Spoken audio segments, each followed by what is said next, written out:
everyone, welcome back to our channel. Now we are doing here how to find nth term of an AP.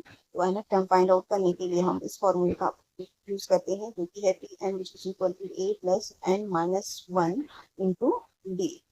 तो इस फॉर्मूले की help से हम क्या फाइंड आउट करते हैं, nth टर्म फाइंड आउट करते हैं। एग्जाम्पल से हम देखते हैं, हमें ये सीक्वेंस में नंबर दिए गए हैं जो क्या है ऑलरेडी एपी में है।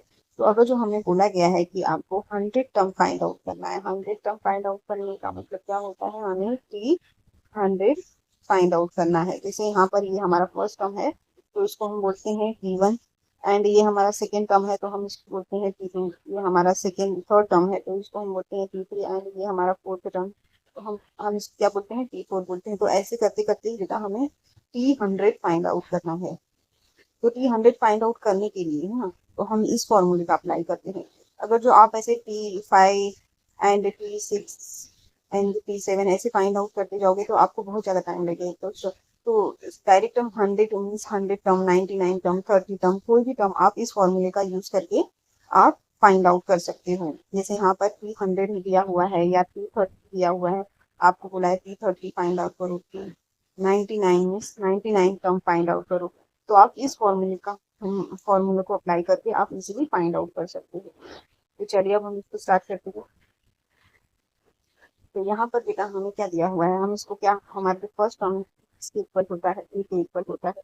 तो यहाँ पर हम लिखेंगे a is equal to 2 1 which is equal to 5, and second term हमें 8 दिया हुआ है तो हम यहाँ पर लिखेंगे t equal to 8, and third term हमें क्या दिया हुआ है, t3 दिया है तो हम लिखेंगे t3 is equal to 11, and fourth term हमें 14 दिया हुआ है तो हम लिखेंगे t4 इज इक्वल टू 14।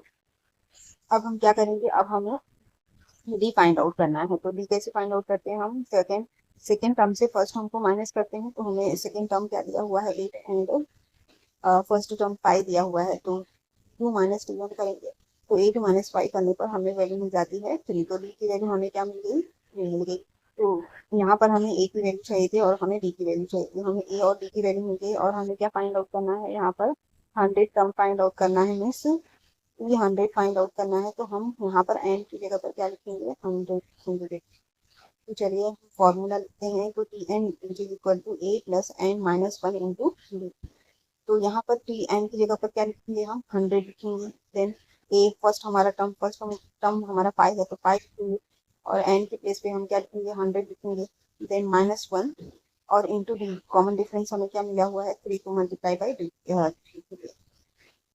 तो यहाँ पर हमने लिखा T100 is equal to 5 plus 100 minus one multiply by 3। तो 100 माइनस वन करने पर हमें वैल्यू मिल जाती है 99, मल्टीप्लाई बाई 3 करेंगे तो 5 प्लस 99 मल्टीप्लाई बाई 3 हमें 297 मिल जाता है। तो 5 प्लस 297 ऐड करने पर हमें वैल्यू 302 मिल जाएगी। सब क्या किया, 300 हमें क्या मिल गया, 302 मिल गया।